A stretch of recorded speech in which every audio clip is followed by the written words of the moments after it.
आचार्य गुरुदेव हो श्री विद्यासागर जी महाराज की, नवाचार्य श्री समय सागर जी महाराज की,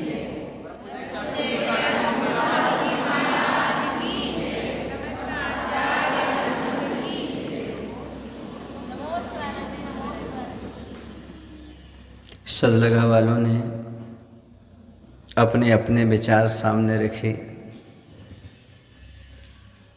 और सबकी भावना ये है कि हमें चातुर्मास जो मिला है बड़ी सौभाग्य से मिला है।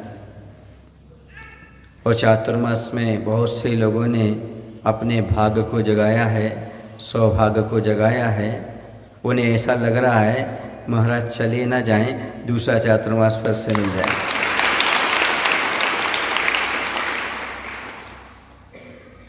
ये तो कह नहीं सकते आगे कितना समय क्या मिलना है नहीं मिलना है, लेकिन एक बात अवश्य कह रहा हूँ, अभी जो आपके बीच में 1 महीने का समय है इसका लाभ ले लो, चातुर्मास के बराबर अपने आप हो जाए। वर्तमान के बारे में सोचने वाला वर्धमान बनता है, भविष्य के बारे में सोचने वाला भले भगवान ना बने, लेकिन जो वर्तमान का सदुपयोग करता है वह आगे चल कर के भगवान वर्धमान बन जाता है। कल किसने देखा, कल की चिंता हम करें क्यों, जिन घड़ियों में हम हंस सकते हैं उन घड़ियों में रोएं क्यों। आगे की इच्छा ना करते हुए वर्तमान की जो हमारी घड़ियां हैं उन घड़ी का सदुपयोग करने का प्रयास करें। एक एक घड़ी अनमोल होती है, एक एक क्षण अनमोल होता है।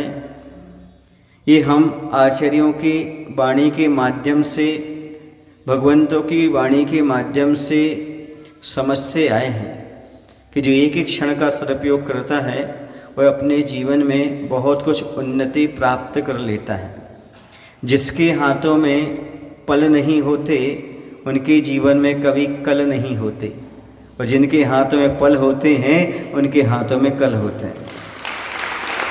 आज का सदुपयोग करने वाला कल को अच्छे से प्राप्त कर सकता है, जान सकता है, समझ सकता है। इसलिए आज का जैसे बने वैसे सदुपयोग करने का प्रयास करिएगा। आपका जीवन उज्जवल और सुखद बनेगा।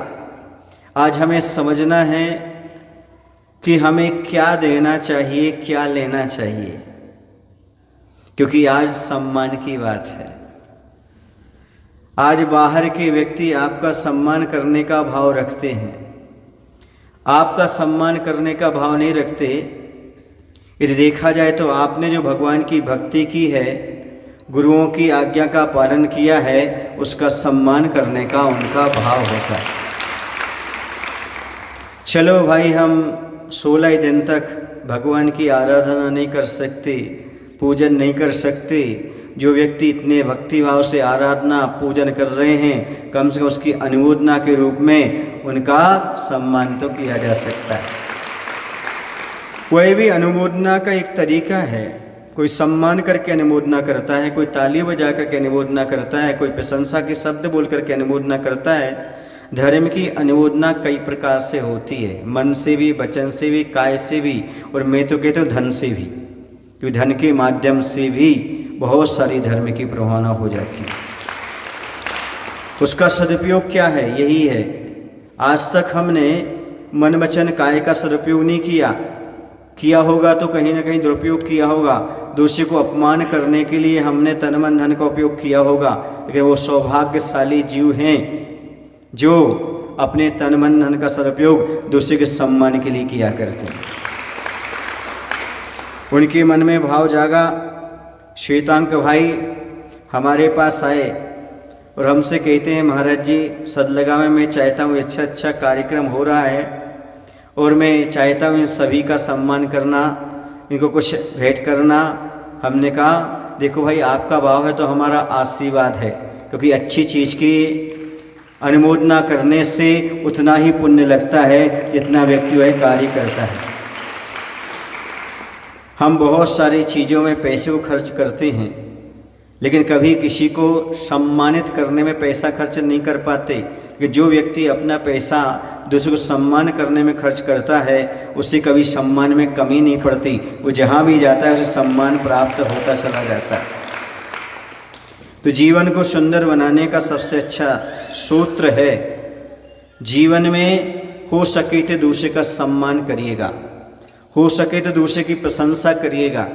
जितने आप दूसरे का सम्मान करेंगे, जितने दूसरे की प्रशंसा करेंगे, उतना आप भी प्रशंसा के पात्र बनेंगे, आप भी सम्मान को प्राप्त करेंगे। ये नियम है, दूसरे को सम्मान देने वाले को भी सम्मान प्राप्त होता है, क्योंकि सम्मान दूसरे को वही दे सकता है जिसके पास सम्मान होता है। सम्माननीय माननीय व्यक्ति ही सामने वाले को सम्माननीय और आदरणीय शब्द से संबोधित करता है और उसका सम्मान करता है। इज्जत कौन देगा? आपको धन कौन देगा? जिसके पास धन होगा। आपको प्रेम कौन देगा? जिसके पास प्रेम होगा। आपको इज्जत कौन देगा? जिसके पास इज्जत होगी। दूसरे को सम्मान कौन देगा? जिसका स्वयं का सम्मान होता है, वो अपने आप दूसरे को सम्मानित करने का प्रयास करता है। इसलिए कभी भूलकर जीवन में किसी का अपमान मत करना, क्योंकि अपमान एक खोटा सिक्का है। खोटा सिक्का किसी को भी दोगे वो एक गाली के साथ वापस करेगा, सहज नहीं वापस करेगा, कुछ ना कुछ बोलेगा, ब्याज सहित लौटाएगा। वैसे आप किसी का अपमान करते हो तो खोटे सिक्के की भांति लौट करके आपके ऊपर ही आता है। जब आप किसी को कुछ देना चाहें तो इतना ख्याल रखें, हम खेत में बीज बो रहे हैं। कुछ भी देना चाहो आप, परिवार को, समाज को, किसी को कुछ भी देना चाहो, इतना ख्याल रखना मैं खेत में बीज बोने के लिए जा रहा हूँ। और किसके खेत में? अपने खेत में। निमित्त किसको बनाया? सामने वाले को। अब आपको जैसी फसल चाहिए हो वैसे बीज बोना शुरू कर दो। कहने का तात्पर्य ये है कि सामने वाले को वो चीज़ दो जो लौट करके फसल के रूप में 100 गुनी आपके पास आए, तो आपको आनंद का अनुभव हो, दुखी ना होना पड़े। यदि किसी का अपमान करते हो तो समझो आपने अपमान के बीज बोए हैं, कालांतर में वह फसल के रूप में आएंगे और आपके लिए बबूल के कांटे बनकर के चुभेंगे। यदि आपने किसी को सम्मान दिया है तो आगे चल करके और सम्मान के रूप में अंगूर के पौधे बनेंगे और आपके लिए अंगूर और किशमिश के रूप में आकर के सुखद आनंद देंगे। ये सबसे पहले आप विश्वास रखिएगा कि दुनिया में जो कुछ दिया जाता है वही लौट करके आता है। आप सामने वाले को क्या देना चाहते हो, समझो वही आप पाना चाहते हो। महाराज पाना तो अच्छा चाहते हैं पर देने में कंजूसी कर जाते हैं। यदि देने में कंजूसी करते हो तो आपको वापस मिलने भी कंजूसी होगी। जैसा आप बीज बोगे वैसी फसल आएगी, नियम है। जैसे सामने वाले के साथ जैसा व्यवहार करोगे वैसा आपके पास लौट करके आने वाला है। मैं हमेशा अच्छे बच्चे कहा करता हूँ। क्यों? पूछो क्यों कहा करता हूँ? इसलिए क्योंकि मैं अच्छा हूँ। जो अच्छा होता है, मैं भी अपने गुरु महाराज का अच्छा बच्चा हूँ, तो मैं भी सबको अच्छा बच्चा कहूँ। हम सामने वाले को अच्छा कहेंगे तो सामने वाला हमें भी अच्छा कहेगा। हम सामने वाले को बुरा कहेंगे तो वो कहे या ना कहे, कहते ही समय हम बुरे हो गए। अब सामने वाला कहे या ना कहे, और हम सामने वाले को अच्छा कहते कहते खुद अच्छे हो गए। अब सामने वाला अच्छा कहे या ना कहे, हम तो अच्छे हो गए। दूसरे का अपमान करने वाला अपमान करते करते स्वयं का अपमान करता है। दूसरे की निंदा करने वाला दूसरे का परिचय नहीं देता। ओरिजिनलिटी तो यह है कि खुद का परिचय देता है। यदि कोई व्यक्ति किसी का अपमान कर रहा है तो उसका स्वयं का परिचय हो गया, ये निंदक है। यदि किसी की प्रशंसा कर रहा है तो स्वयं का परिचय होगा, ये प्रशंसक है। दूसरे का अपमान कर रहा है, समझो ये घटिया आदमी है। दूसरे का सम्मान कर रहा है, समझो ये बढ़िया आदमी है। ये यूनिवर्सल ट्रुथ है, ये सार्वभौमिक सत्य है। जैसा हम अपने जीवन में करते हैं समझना वैसा ही हमारा व्यक्तित्व है, वैसा ही हमें आगे भविष्य में प्राप्त होने वाला है। समाज के साथ धोखाधड़ी करोगे, आगे तुम्हें धोखाधड़ी मिलेगी। समाज के साथ मायाचारी करोगे, आपको मायाचारी मिलेगी। गुरु के साथ छल कपट करोगे, आगे छल कपट मिलेगा। परिवार में छल कपट के बीज बोओगे, आगे तुम्हारे बच्चे भी तुम्हारे साथ छल कपट करेंगे। जैसा तुम व्यवहार करोगे वैसा मिलेगा। इसलिए आज कुछ नहीं बिगड़ा, इस चीज़ को समझ जाओ। हमें जो कुछ भी प्राप्त करना है वो पहले दुनिया को देना प्रारंभ कर दो। मुस्कुराहट पाने से पहले प्यारे इतना ही कर जाइए। सामने वाले की स्माइल, मुस्कुराहट पाने से पहले प्यारे इतना ही कर जाइए। सामने वाला दिखे पहले खुद मुस्कुराइए। यदि आप चाहते हो सामने वाला हमारे लिए मुस्कान दे, स्माइल दे, तो आप स्वयं स्माइल दे दो उसको, तो अपने आप मुस्कान देनी ही पड़ेगी। आप किसी से एकदम चेहरे पर स्माइल रखोगे तो सामने वाले का आपको देख करके खुश हो जाएगा। होता कि नहीं होता? तो सीधी सी बात है, आपको जो चाहिए हो वो देने का प्रयास करो। आपको क्या चाहिए? निंदा, अपमान, गाली, अपशब्द, धोखा, फरेब, छल कपट, यदि आपको नहीं चाहिए तो अपने जीवन से ये अभी निकाल दो, आपको कभी प्राप्त नहीं होगा। यदि आप दूसरों को देने के भाव रखते हो, भले नहीं दे पाते, दूसरे को गाली देने के भाव रखते नहीं दे पाते, दूसरा आपको गाली देगा तो कर्म का बंद हो गया। तुम देने का भाव रख लिया। तुम किसी का अपमान कर नहीं पा रहे हो पर अंदर भाव रख लिया, बेटा बताऊंगा, अभी तो कोई बात नहीं। भले उसका अपमान नहीं कर पा रहा, अंदर अंदर जो तुमने भाव कर ली, कर्म का बंद कर लिया, अब वो आपका अपमान किए बिना रहेगा नहीं, भले आपने नहीं किया। कुछ लोग कहते हैं महाराज जी हम तो बिल्कुल शांत रहते हैं, वो ही पता नहीं क्या क्या बोलता रहता, पर आप अंदर तो बोलते रहते हो ना, अंदर तो पता नहीं तुम क्या क्या सोचते रहते हो। वो सारा का सारा कर्म बनता है और सामने वाले के मुख से निकलता है, सामने वाली क्रियाओं के माध्यम से व्यक्त होता है। समझ आ रहा है ना? इसलिए आप ये मत समझना कि मैं कुछ नहीं करता, बड़ा शांत पढ़ना में। कई बार ऐसा होता है, एक एंगर ऐसा होता है जो कि साइलेंट होता है, एक वायलेंट होता है। क्रोध एक साइलेंट होता है, मतलब शांत होता है, दूसरा बोलने वाला होता है। लेकिन बोलने वाला क्रोध इतना खतरनाक नहीं होता है, बोल करके छोड़ देता है। जो अंदर अंदर रखता है बहुत खतरनाक होता है, उसका प्रभाव बहुत दूर तक जाता है। समझ रहे?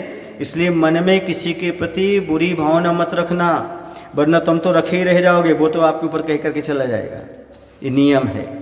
आप देख लेना, कभी भी आप किसी को गाली देने के भाव करना, तुम नहीं दे पाना, वो कभी ना कभी देकर चला जाएगा। आप किसी के अपमान करने का भाव रखना, आप नहीं कर पाओगे, वो आपका अपमान करके चला जाएगा। आप कभी किसी कुछ देने का भाव रखना, आप नहीं दे पाओगे, वो आपको दे करके चला जाएगा। ये निश्चित है, देने का भाव रखो, आपको मिलेगा। अब सदलगा वाले कह रहे कि महाराज आपने हमें बहुत कुछ दिया, आपने लिया सो दिया, आपका पुण्य था सो मिला, मैंने कुछ नहीं दिया, आपका पुण्य इतना प्रबल था, मुझे लौटा करके सदलगा में चातुर्मास करना पड़ा। निश्चित आप में से कुछ ना कुछ लोग ऐसे होंगे जिन्हें भावना भाई होगी कि इस बार चतुर्मास मिले, इस बार चतुर्मास मिले। और ये भावना किसी लोग ये भी भाई होगी जी महाराज यहाँ से जा रहे हैं, महाराज यहीं रुक जाते तो अच्छा होता, हमें लाभ मिल जाता, उसी का परिपाक है कि यहाँ पर चातुर्मास हो। आपकी बरगनाएँ भी सामने वाले को आकर्षित करती हैं, उसके निमित्त में आपकी बरगनाएँ भी काम करती हैं, निमित्त रूप बनती हैं और सामने वाले को खींचती हैं। यदि आप लोग जो हमारी भावना है गुरु के प्रति या सदलगा गांव के प्रति, जन्मस्थान के प्रति, यदि वह आप लोग जल्दी जल्दी करते हो तो आगे भी आपको समय मिल सकता है, और आप ढील करोगे तो वहीं छोड़ करके आगे बढ़ जाएंगे। क्यों? क्योंकि हमारा कर्तव्य है कीचड़ से सामने वाले को निकालना, वो हमें ही खींच रहा है, फिर कहेंगे यहीं रहो, हम जा रहे हैं। समझ आ रहा है ना? आप चाह रहे हो महाराज यहीं रुकें, यहीं रुकें, और काम में ढील डालते जाओ, ढील डालते जाओ, ढील डालते जाओ, तो हमारा रुकने वाले नहीं है। जितने समय में जो काम कहा है वो करोगे तो ठीक है, क्योंकि आचार्य के और आचार्य के शिष्यों का एक ही लक्ष्य रहता है, वो बोलते कुछ नहीं, अपना काम करते हैं। आपको समय दिया है, इतने पर आप काम कर लो तो कर लो, वरना आशीर्वाद, बहुत सारे भक्त हैं उनका भी कल्याण करना है। समझ आ रहा है आपको कि नहीं? वो बोलते नहीं, समय देते हैं, आप कर सको तो कर लो, नहीं कर सको तो नहीं करो, आपके ऊपर डिपेंड है। क्योंकि हमारी साधना तो चल रही है, हमारा मोक्ष मार्ग निरंतर चल रहा है। बहुत सारे लोग प्यासे बैठे हुए हैं, बेंगलोर के अभी भी प्यासे बैठे हैं, आपने देखा होगा। अभी वो ये कहते आओ बाबा पधारो बाबा, आज वो इनकी आस लगी है कि दोबारा हमारे लिए महाराज का सानिध्य प्राप्त हो जाए। समझ में आ रहा ना? तो सारे लोग प्यास से भूखे रहते हैं। क्यों?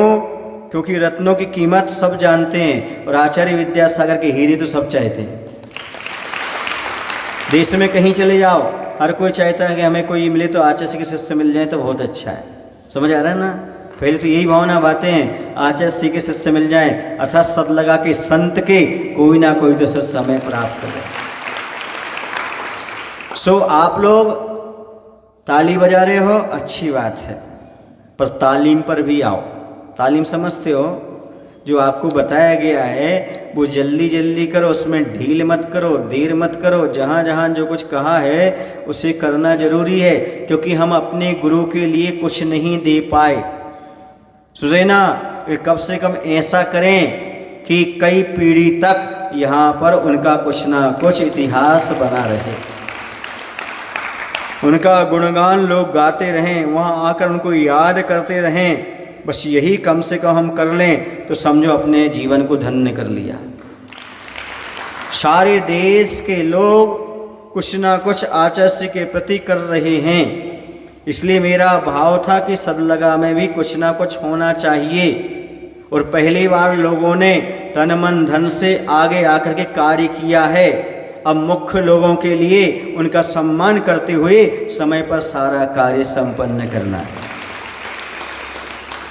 वरना साधु का भरोसा नहीं करना। साधु पर भरोसा किए बिना सम्यक दर्शन नहीं होता। लेकिन दो चीज़ों में साधु का भरोसा मत करना, सुने ना, आहार और विहार के मामले, बाकी सब में करना। वो कब रुकते हैं, कितने रुकते हैं, कहाँ करते हैं, कुछ नहीं। क्योंकि हमारे आचार्य भगवान ने एक ही बात सिखाई है, तुम्हारे साथ पिछी कमंडल है, पर्याप्त। क्या है? पिछी कमंडल है आपके पास, पर्याप्त है। कोई भी ना हो तो कोई ज़रूरत नहीं, उठाओ पिछी कमंडल और निकल जाओ। यदि एक भी सम्यक दृष्टि दुनिया में है तो आपकी व्यवस्था वहाँ भी हो जाएगी, आपको घबराने की जरूरत नहीं। इसलिए संकेत संकेत होता है। और आचार्य भगवान ने ये कहा है, किसी के पीछे पड़ के काम मत कराना। कोई आपके पीछे पड़े तो आशीर्वाद दे देना। मायने समझ में आ रहा ना? इसलिए जल्दी जल्दी समय समय पर जो जो संकेत मिलते हैं, जो जो कहा जाता है, उसको बिना कुछ विचार किए काम करते जाओ। और ये श्रद्धा रखो, यदि महाराज ने कहा है तो ये कार्य होकर रहेगा रहेगा रहेगा। आने वाले विघ्न सारे अपने आप समाप्त हो जाएंगे, क्योंकि मुनि महाराज का सत्य महाव्रत है और वो जो बोलेंगे वो सत्य होकर के रहेगा, होना पड़ेगा उसके लिए। ये विश्वास, ये श्रद्धा जिनवाणी पर रखो। अरहंत भगवान ने यही कहा है, साधु के मुख से कोई वचन निकलते नहीं है, निकलते हैं तो कभी निरर्थक नहीं जाते। साधु वचन प्रमाणम, साधु के वचन प्रामाणिक हैं, सत्य हैं, खरे हैं और निश्चित रूप से होते हैं। अब उसमें निमित्त बनना पड़ता है गृहस्थों को। यदि गृहस्थ निमित्त नहीं बनता है तो फिर उसका भाग्य सौभाग्य उसके हाथ है। वह तो अपना बात कह करके चले जाते हैं। समझ आ रहा ना? जैसे आचार्य ने देश को बहुत कुछ दिया, जिन जिन ने समय पर काम कर लिया सो हो गया, नहीं हुआ तो नहीं हुआ। आचार्य ने कभी जीवन में कोई विकल्प नहीं किया। मैं भी सदलगा वालों कोई विकल्प नहीं करूँगा। समय से काम करो तो ठीक है और नहीं करो तो ठीक है। साधु भाई किसका, खाया पिया किसका। आप ये प्रतीक्षा मत करना कि महाराज रुक जाएंगे, महाराज रुक जाएंगे। महाराज को कोई नहीं रोक पाया। हिमालय से ऊंचे, सागर से गहरे, हिमालय से ऊंचे, सागर से गहरे, इन्हें कौन बांधे, इन्हें कौन रोके, इन्हें कौन बांधे, इन्हें कौन रोके। साधु हिमालय से ऊंचे और सागर से गहरे हैं, इन्हें कोई बांध नहीं पाया, इन्हें कोई रोक नहीं पाया। वो तो आगम की आज्ञा चातुर्मास थी तो तो उसमें बंधे हैं, रुके हैं। चातुर्मास के बाद हिमालय से ऊंचे, सागर से गहरे, उन्हें कौन बांधे, उन्हें कौन रोके। समझ आया ना? महाराज जी, हम लोग की भक्ति देखकर नहीं रुकोगे?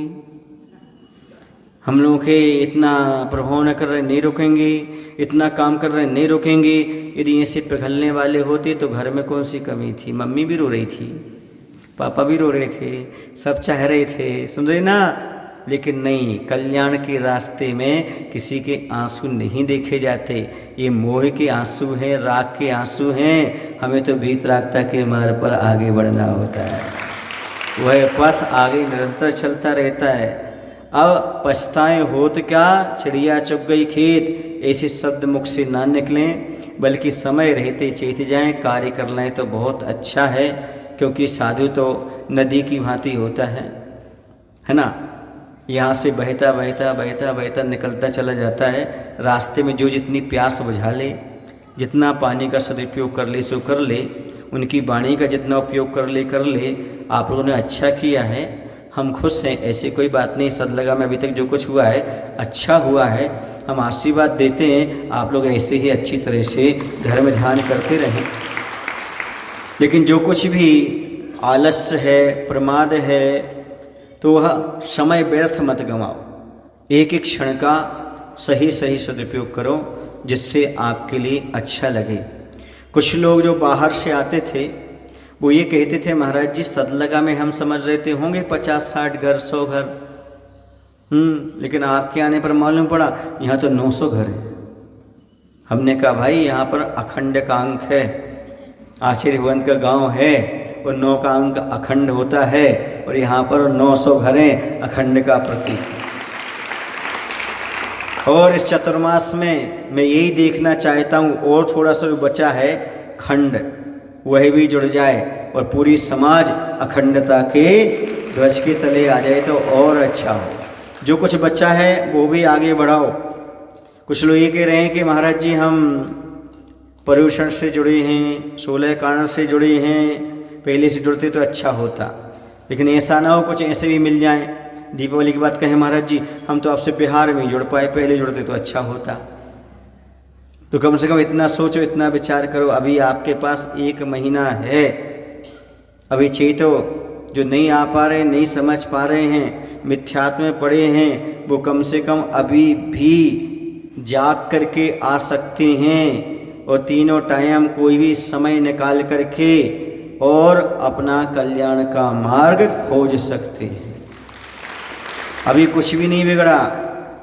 कहते हैं जब जागे तभी सवेरा, और नहीं जागे तो जीवन में बना रहेगा अंधेरा। अभी जाग जाओ तो अच्छी बात है। हमारा तो काम ही है जागो जागो जागो, आवाज़ लगाते हैं। जो जागे हैं उन्होंने पाया है, जो सोए हैं उनने खोया है।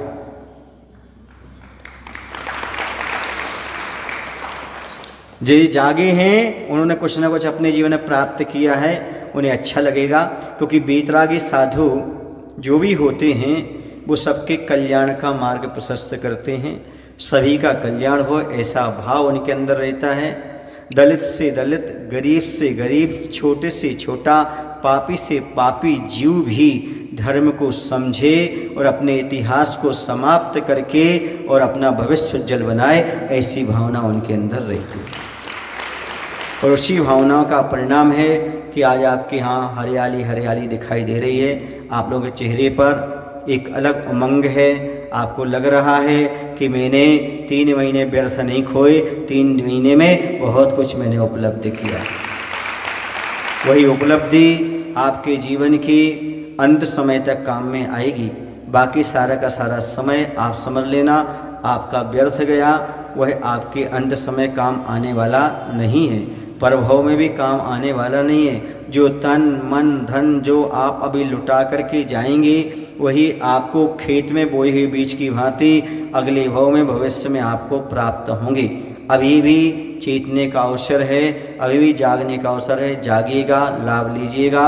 मैं उनको आशीर्वाद देता हूँ जिन्होंने आज के आयोजन की भूमिका जमाई, उन सभी युवकों के लिए भी और जिन्होंने सम्मान के लिए भाव रखे, ऐसे भाई श्वेतांक सची परिवार, अशोकनगर परिवार, उनको हम यहीं से आशीर्वाद देते हैं। बोले महावीर भगवान की जय। आचार्य गुरुदेव श्री विद्यासागर जी महाराज की।